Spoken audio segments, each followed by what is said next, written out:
Reading the Times for Monday, February 17th, 2020.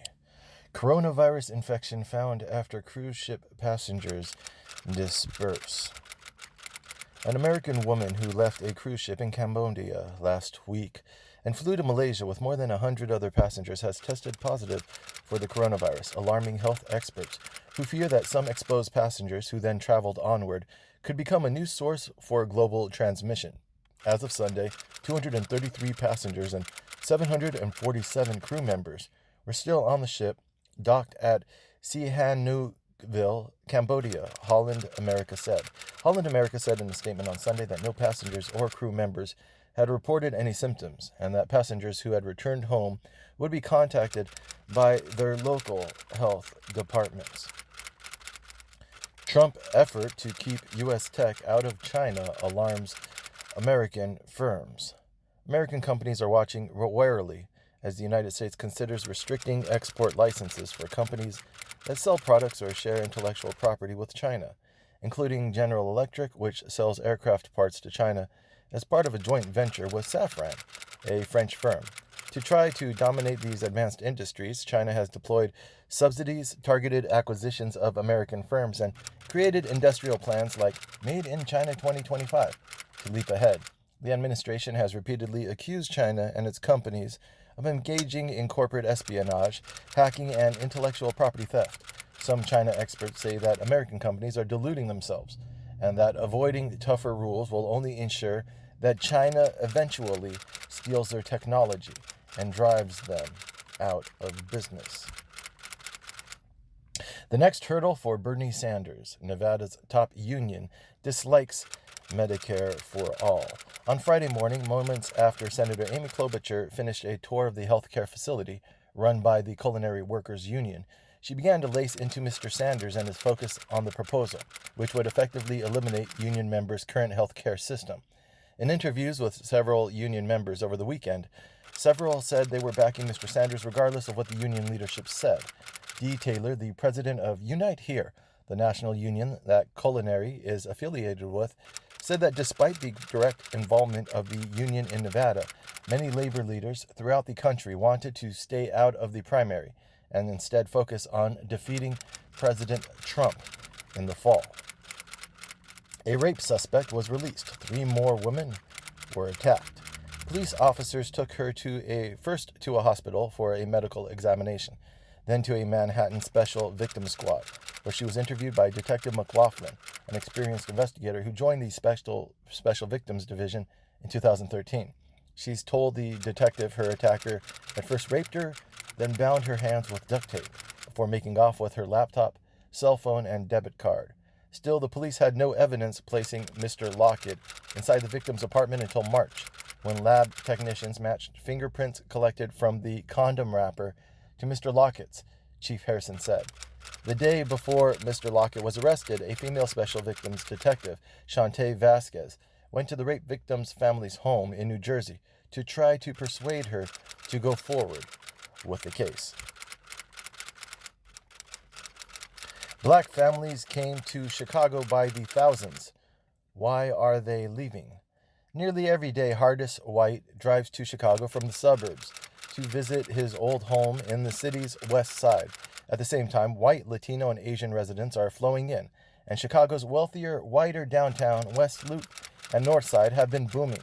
In one sense, the whites are an archetypical Chicago family, said Rob Peral, a demographer who studies the city's population. Slowed by coronavirus, China Inc. struggles to reopen. China's efforts to contain the virus are clashing with its push to get the country back to work, requiring the country's leaders to strike a balance between keeping people safe and getting vital industries back on track. Even to start up again, Chinese officials are requiring businesses to provide masks to workers, record their temperatures, and track their movements to make sure they haven't come in contact with the coronavirus, named COVID-19. The kind of fear and freeze that have taken hold in terms of economic activity is likely to persist, said George Magnus, a research associate to Oxford University's China Center.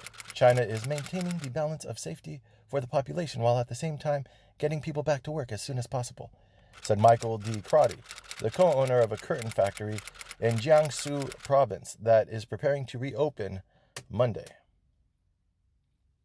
Young Somalis step in where government fails. For a month of 10-hour days, Dr. Amina Abdulkader Isaac, 27, tended to anemic mothers, children with malaria, and pregnant women as a volunteer in central Somalia, where record floods have left thousands of people in dire need of help the government could scarcely provide. In the face of the country's mounting challenges, from a changing climate to the indiscriminate violence of terrorism, young Somalis are increasingly getting organized and bootstrapping their way out of crises, rather than waiting on help from the government or its foreign backers. The country's progress has been undermined by rampant corruption, by the government's tight resources and limited presence across the country, as well as a political stalemate between the central government and federal member states.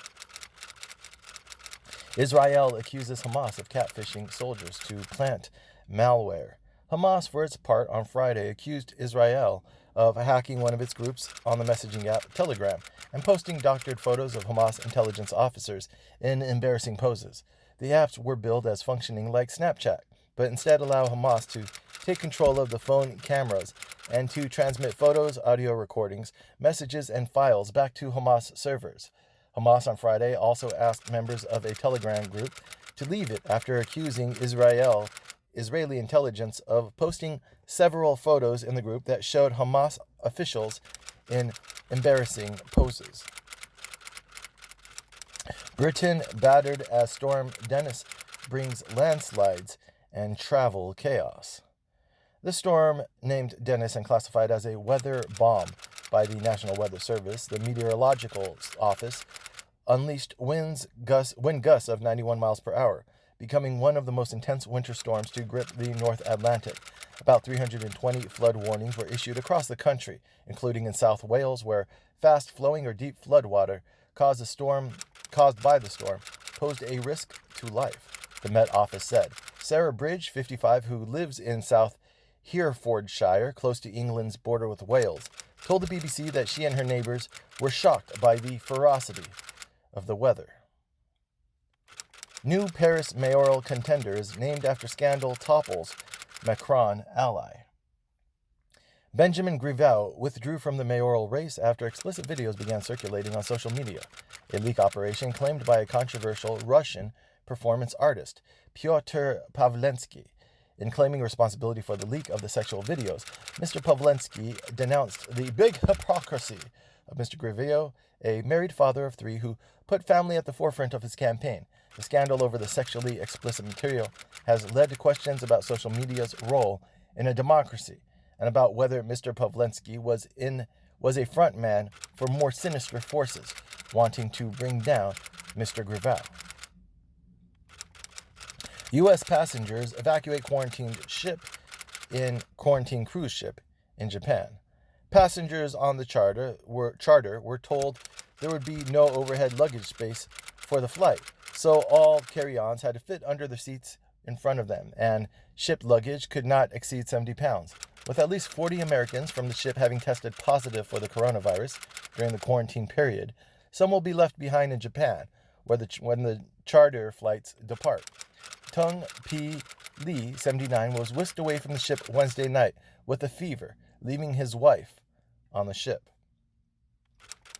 Are you sick? For Asian Americans, a sneeze brings suspicion. In San Francisco, recent immigrants from China said they're worrying about the very real health threats facing loved ones who are still there, while encountering the fears of others in their own daily lives in the United States. Since January, local, state, and federal health officials have repeated a single message that the risk of contracting coronavirus in the United States remains low. The coronavirus outbreak has largely been contained in the United States by the federal authorities' decisions weeks ago to sharply curtail flights from China and to place to place the small trickle of travelers who had been in China recently in 2-week periods of quarantine on military bases or isolated in their homes. As homelessness plagues Los Angeles, success comes for veterans. The federal government spends about $6 to address federal homelessness for every $1 spent on homeless civilians, according to the National Coalition for Homeless Veterans, even though veterans make up about 11% of the overall homeless population. Robert A. McDonald, Mr. Obama's Secretary of Veteran Affairs at the time, supported plans to build new housing for disabled and elderly veterans and for female veterans with children, in spite of the acrimonious process getting there. A Veterans Affairs site in Menlo Park, California, is now home to a 60-unit housing development for veterans, another project where federal vouchers and a partnership with low-income housing developers have played a central role. Democrats plan to highlight healthcare and jobs over investigating Trump. House Democrats, recovering from their failed push to remove President Trump from office, are making a sharp pivot to talking about healthcare and economic issues, turning away from their investigations of the president as they focus on preserving their majority. After the Senate wrapped up Mr. Trump's impeachment trial, without calling any witnesses, congressional Democrats were particularly curious about what testimony John R. Bolton, Mr. Trump's former national security advisor, might have offered. Still, Representative Catherine M. Clark, Democrat of Massachusetts and vice chairwoman of the Democratic Caucus, said Democrats believe the cure for Mr. Trump's behavior runs through the ballot box. As floods spread in Mississippi, officials say the worst is still ahead. Officials warned residents to clear out because the worst of the floods were still to come. On Saturday, as the severity of the flood grew ever more evident, Mr. Reeds joined local officials in beseeching residents in the potential flood zone to head out while they still could do it without the help of rescuers. Before the worst of the flooding and the return of rainfall on Saturday night, officials were worried that residents would ignore the warnings because the weather had cleared briefly, with sunshine and temperatures in the 60s that were most welcome after so much rain. Former Justice Department lawyers press for Barr to step down. Each of us strongly condemns President Trump's and Attorney General Barr's interference in the fair administration of justice. The former Justice Department lawyers, who came from across the political spectrum, wrote in an open letter on Sunday. Lawyers across the Justice Department continue to worry about political interference from the president, despite public pushback by Mr. Barr, the long considered a close ally of Mr. Trump's. Strikingly, the lawyers called upon current department employees to be on the lookout for future abuses and to be willing to bring oversight to the department. Democrats look ahead from Nevada and see a common enemy, Bloomberg.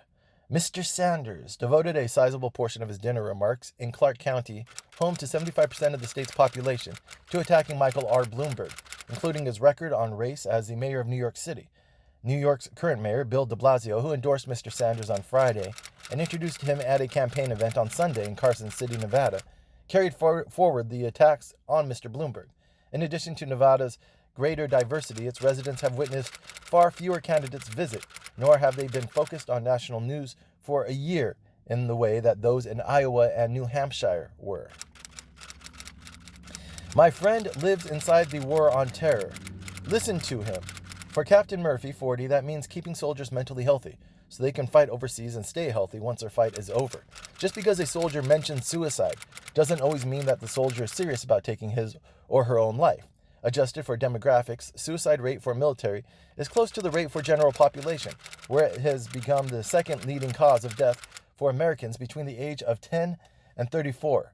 Teaching hardened mountain commanders how to listen and what to listen for isn't where Captain Murphy imagined his military career would lead when he enlisted. Democrats don't wish for your own rogue.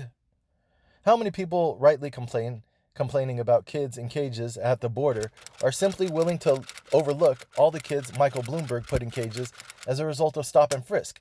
How many people who stormed Washington during the Women's March, cheered Me Too, and recoiled in the horrors of Trump, that Trump was accused by multiple women of sexual impropriety, are now willing to ignore the accusations against Mr. Bloomberg. Conversely, others revel in the attacks that Mr. Bloomberg is already running against Trump. Tim O'Brien, Bloomberg's senior advisor, appeared on MSNBC on Sunday morning and tried to defend Bloomberg once again over stop and frisk, among other things. Did Biden scare off our next president? If you want to be the president of the United States and have an opportunity to run, you should not let another candidate keep you from running in the primaries. As the political advisor David Axelrod once told Senator Obama, history tells us that candidates more often win by running early than by waiting their turn. The risk is not by running too soon, it's in running too late and missing your opportunity, or as Axelrod told me last week, paraphrasing the old second baseman Eddie Stanky, no-risk baseball is second division baseball. Nor has Biden kept Amy Klobuchar, once moribund campaign, from getting a new life. I have a story for Pope Francis about priestly celibacy. Some priest children are denied their identities and recognition by their fathers' families. Not everyone who would make a fine priest is made for the celibate life. Mimi Boole is the author of Celibacy, a Love Story, memoir from a Catholic priest's daughter. What we still don't get about George Washington. I've gotten used of a certain male skew, but I didn't quite realize how persistent it was until I ran my observation by experts at Mount Vernon, Washington's historic home, and the University of Virginia's George Washington Papers. No woman had written a biography of George Washington for adults in more than 40 years, and no woman trained as a historian had written one in far longer. All of his biographers are obsessed with his body.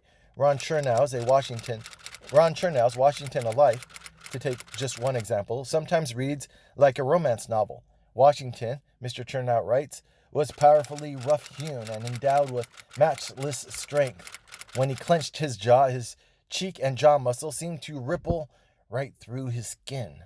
The way his biographers tell it, you'd think George Washington, who held hundreds of people enslaved at the time of his death, had a change of heart during the Revolution, which led him to free his slaves in his will, a generous read that allows for a redemptive conclusion.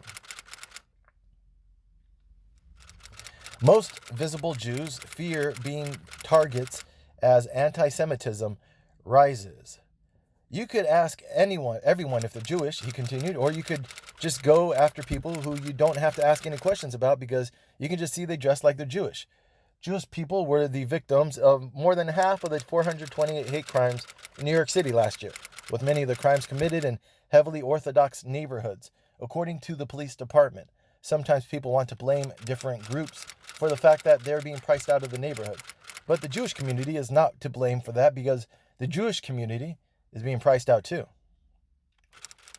Tessa Major's case. What we know about the 14-year-old charged with murder. The police said on Saturday that Mr. Weaver had fatally stabbed Miss Majors. Earlier in the investigation, the police identified Mr. Weaver as the person they believed stabbed Miss Majors after she bit his hand during a violent struggle with the three assailants. In an audio recording in a conversation obtained by the police and detailed in the complaint, Mr. Weaver said that he stabbed Miss Majors with a knife because she was hanging on to her phone.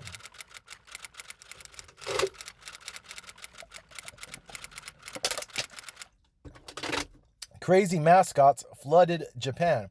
Can this grouchy boar survive? The mayor of Misato, a remote village of 4,700 people in rugged western Japan, laid down an ultimatum early last year. The local mascot character, Misabo, must prove his worth. The characters have their roots in 1980s when local government mascots first began appearing. As mascots flooded the market, character development began to look like a Japanese Mad Lib. Use a local animal as a base. Unloved by Trump, NPR carries on. As part of the annual budget request released last Monday, he recommended slashing federal funding for the Corporation of Public Broadcasting, a body that distributes taxpayer dollars to NPR and other public media outlets, to zero by 2023.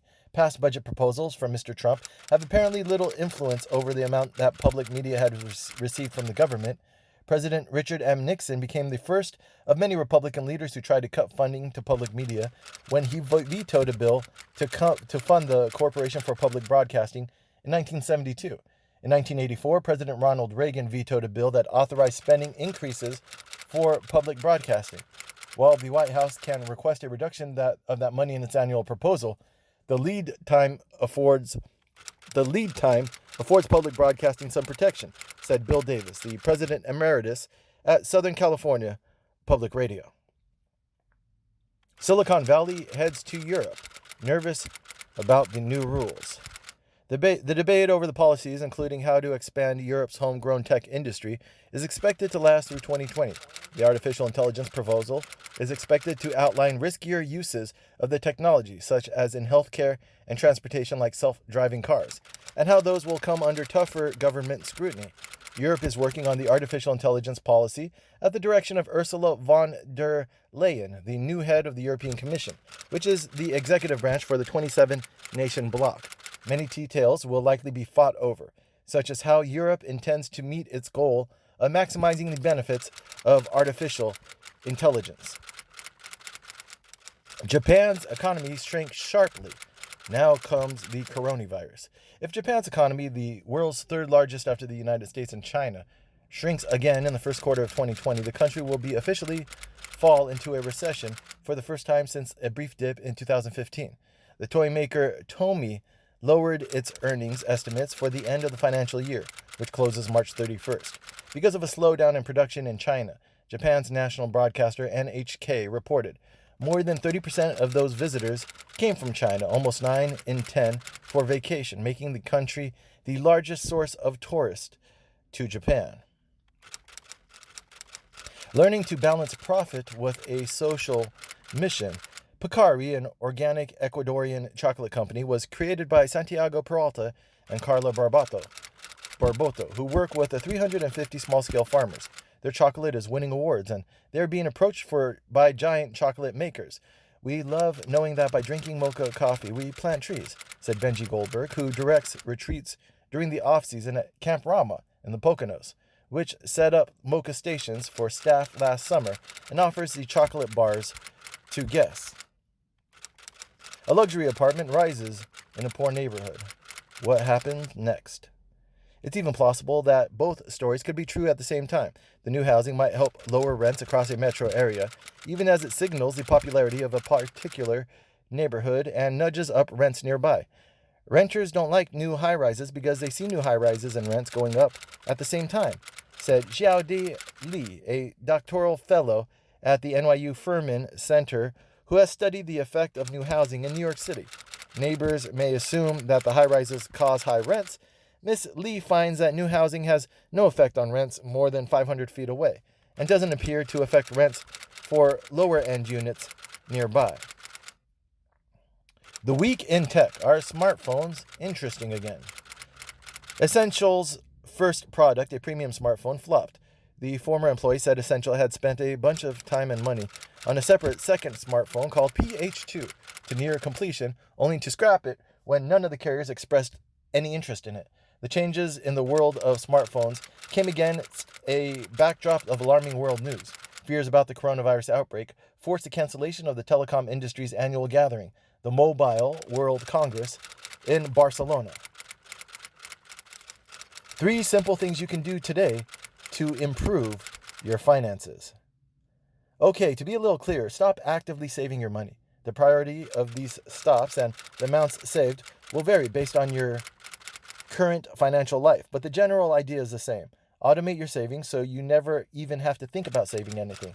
There are many ways to do this, all of which you can do right after reading this. Increase your 401k contribution by a percentage point today. Have your workplace split your paycheck among several active savings accounts. Have your investment accounts make automatic withdrawals the day your paycheck hits your account. Increase your automatic contribution to your health savings account, or set up or increase recurring transfers from your checking account to your savings account. Dear Mom and Dad, are your finances ready for retirement? A way to ensure there is a plan in place is to get your parents to meet with a financial planner. If they don't have one, power of attorney and advanced healthcare directives allow adult children to help parents if they're incapacitated, either short-term or long-term, said Ms. Hanks, author of Every Californian's Guide to Estate Planning, Wills, Trusts, and Everything Else. When I work with clients, I call them not dead yet documents. If you're not dead, but you need someone to help you. Some feel comfortable living with the unknown, while others feel anxiety about their parents' lack of engagement on retirement and estate planning. 3 ways to retrain your mind to get out of credit card debt. One study published in the American Economic Review found that many of the borrowers they had followed could have avoided most of the credit card interest and overdraft and late fees by moving debt from a high-interest card to lower interest cards, repaying their balance with money they had in their checking accounts, or using a different credit card that had a big enough credit limit. If you have debt on 2 cards, you'll be more inclined to pay a fixed percentage on both cards. One study from the University of Chicago Becker-Friedman Institute Working Paper Series found. A separate paper, co-written by Professor Wilcox, found that when some people enjoyed a self-esteem boost from using social media, they're more likely to fall into credit card debt. The best way to use a credit card? Treat it like cash. If used responsibly, credit cards are a fast way to build credit without paying a dime of interest. If you have to get off your couch, pull out your credit card and type in the numbers, that's friction. You have to commit a little more time to make the purchase. In contrast, digital payments like Apple Pay offer convenience when you're at the cash register, but they take cash and physical cards out of the equation.